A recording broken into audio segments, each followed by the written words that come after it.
शिमला के आईजीएमसी में स्वच्छता अभियान का शुभारंभ। राज्यपाल श्री प्रताप शुक्ल ने किया कार्यक्रम शुरू।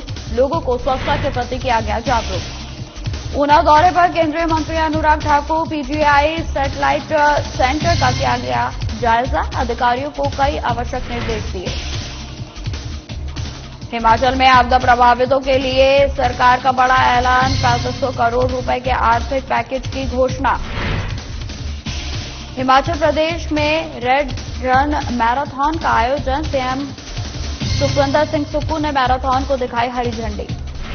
और कमाऊ साबित हो रही hydroelectric power generation company SJVN।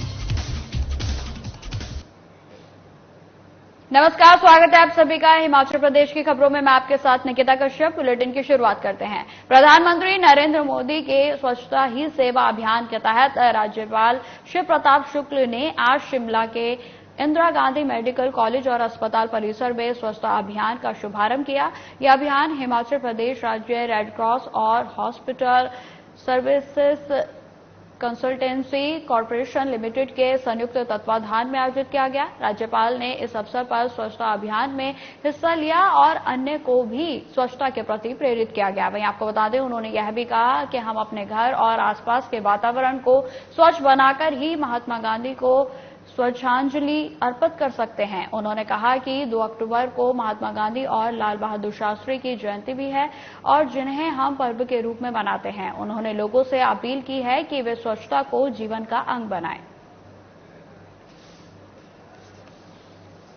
और कल ही स्वर्गीय लाल बहादुर शास्त्री जी की भी जन्म जयंती, तो 2 अक्टूबर यह दोनों हम सभी लोग एक पर्व के रूप में मनाते हैं। उसके पूर्व आज का यह कार्यक्रम स्वच्छता को कर करके बापू को स्वच्छांजलि देंगे और उसके बाद कल उनका जन्मदिन मनाएंगे। लेकिन कल छुट्टी मत मना लीजिएगा। एक जरूर जो बापू ने कहा है कि अपने जीवन में उतारो, एक जरूर उतारने का काम करिएगा। तो उसको केवल छुट्टी मत मान लीजिएगा। उसमें से ढूंढ करके कोई जो आपको अच्छा लगे वो एक अपना लीजिएगा।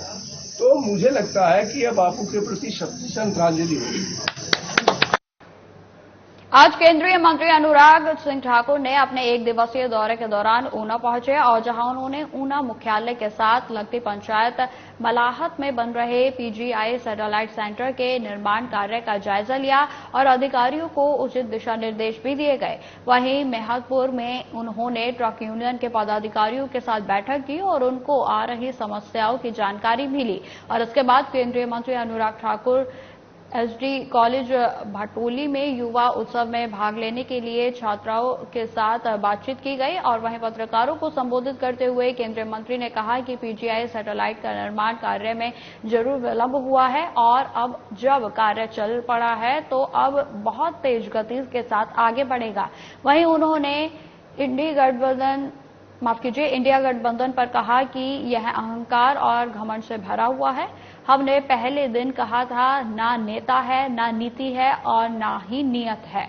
केंद्रीय मंत्री ने कनाडा और इंडिया के बीच तनाव को लेकर कहा कि विदेश मंत्री ने बहुत स्पष्टता के साथ अपनी बात कही है और जो भी निर्णय है भारत सरकार ने उससे अवगत कराया गया है। लंबे समय से जिसका इंतजार था कि पीजीआई सैटेलाइट सेंटर ऊना का कार्य प्रारंभ हो, अब वो तेज गति के साथ चला है। जैसा आपने मेरे यहीं पर पीछे देखा, ओपीडी ब्लॉक बनने की तैयारी शुरू हो गई है और अन्य भी जो बिल्डिंग्स हैं उनका भी फाउंडेशन वर्क बड़ी तेजी के साथ चल रहा है। ओवरऑल ये साइट जो है उसकी पूरी लेवलिंग और ग्रेडिंग अलग अलग स्तर पे चल रही है और आने वाले समय में 340 बिस्तर का एक शानदार अस्पताल सुविधाओं के साथ हम सबको मिल पाएगा। और मैं ये कह सकता हूं कि आने वाले 12-15 महीने के बाद हमारे न केवल जिला ऊना के बल्कि हिमाचल के बहुत सारे जिलों के लोगों को अब चंडीगढ़ जाने की जरूरत नहीं रहेगी। और यहां पर तो आशा ये है कि साथ लगते पंजाब के इलाकों के लोग भी पीजीआई सैटेलाइट सेंटर ऊना का लाभ उठा पाएंगे। यहां पर लगभग हर तरह की सुविधा होगी, जहां ओपीडी के साथ ओटीज इन सब की सुविधाएं हैं। वहीं पर स्पेशलिटी वार्ड्स, जो हर तरह के जो उच्च क्वालिटी के डॉक्टर्स हैं, वो भी अपने यहां पर सेवाएं देंगे।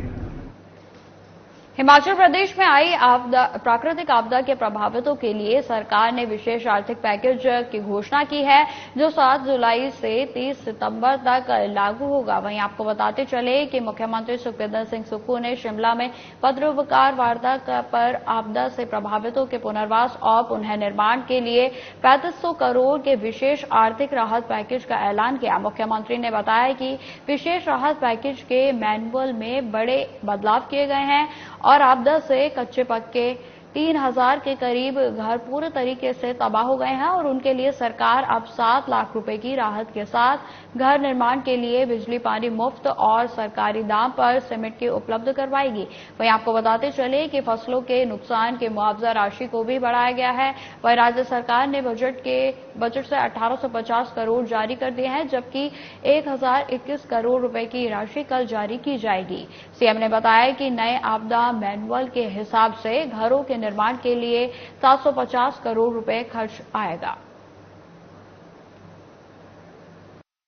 200 करोड़ 54 लाख रुपया हिमाचल सरकार के आपदा राहत कोष में आ चुका है। इस मौके पर हमने देखा, मैंने खुद व्यक्तिगत तौर पर जाकर देखा, कई प्रकार की समस्याएं थी और कई प्रकार की समस्याओं से जूझना था। हमारा डिजास्टर मैनेजमेंट जो है वो 24 घंटे इसमें काम करता रहा और पहली बार ऐसा लगा कि अगर किसी को, एक व्यक्ति को बचाने के लिए अगर हेलीकॉप्टर की भी जरूरत होगी तो हम हेलीकॉप्टर उपलब्ध करवाएंगे। और आपदा को हमें कुछ क्षेत्रों में हमने पहले जो आपदा का रिलीफ मेन्यू था वो 7 अगस्त से 15 अगस्त तक जारी किया था। जब से हमने इसको राज्य आपदा घोषित, हिमाचल प्रदेश घोषित किया है, तब से इस जो हमारा स्पेशल रिलीफ पैकेज है, इसकी समय अवधि 7 अगस्त से बढ़ाकर 30 सितंबर तक कर दी गई है। 7 जुलाई से बढ़ाकर 30 सितंबर तक कर दी गई है। जो व्यक्ति लंबे समय से हिमाचल में रह रहे हैं, उनके पास कोई भूमि नहीं है, काफी लंबे समय से,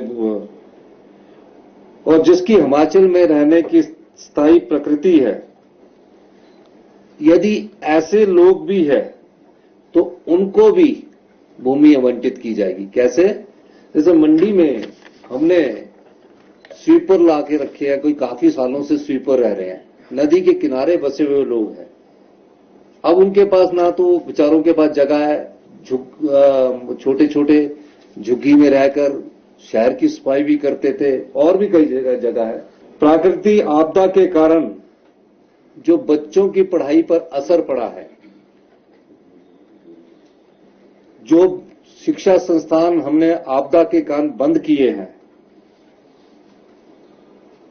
और कुछ बच्चे जिनके घरों और जमीनों के नुकसान के कारण जो स्कूल नहीं जा पाए हैं, सभी शिक्षा संस्थान जितने दिन बंद रहे हैं उतने दिन बच्चों को अतिरिक्त शिक्षा के माध्यम से पढ़ाई करवाई जाएगी। इसमें बच्चों की पढ़ाई में आय व्यवधान से क्षति को पूरा किया जाएगा। हिमाचल के मुख्यमंत्री सुखविंदर सिंह सुक्खू ने रविवार सुबह रेड रन मैराथन को हरी झंडी दिखाई और इस दौरान उनके साथ स्वास्थ्य मंत्री डॉक्टर धनीराम शांडिल और मुख्य संसदीय सचिव संजय अवस्थी भी मौजूद रहे। मुख्यमंत्री ने कहा कि हिमाचल प्रदेश में एड्स कंट्रोल के लिए समिति बेहतरीन कार्य कर रही है।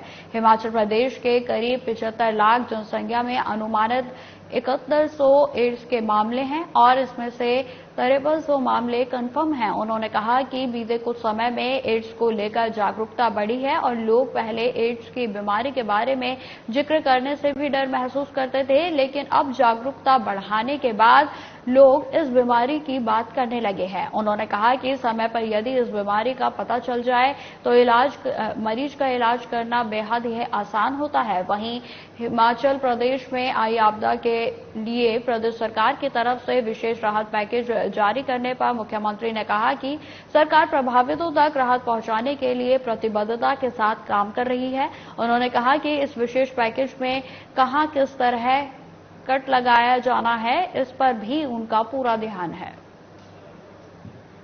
इस प्रकार की जागरूकता एड्स सोसाइटी द्वारा लाई गई है, उससे पहले ऐसा कभी नहीं हुआ था। पहले एड्स शब्द को छुपाया जाता था, बोलने में भी एड्स को दिक्कत करते थे और हमारी जनसंख्या के हिसाब से हमने उसमें काफी कंट्रोल किया है।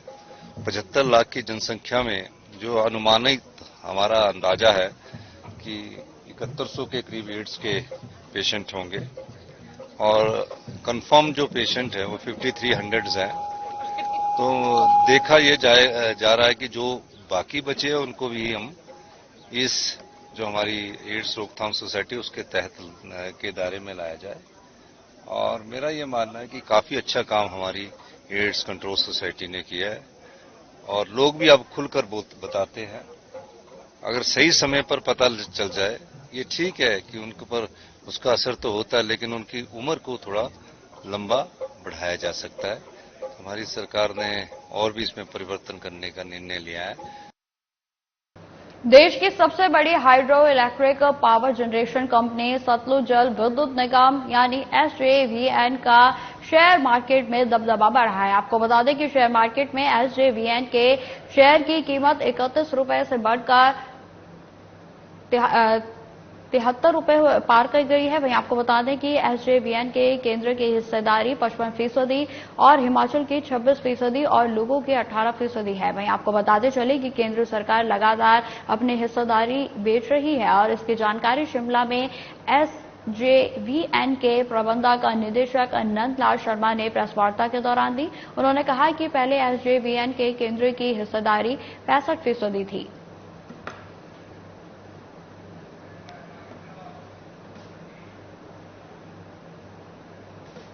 तो फिलहाल इस बुलेटिन में इतना ही। खबरों की और भी जानकारी के लिए बने रहे हमारे साथ। नमस्कार।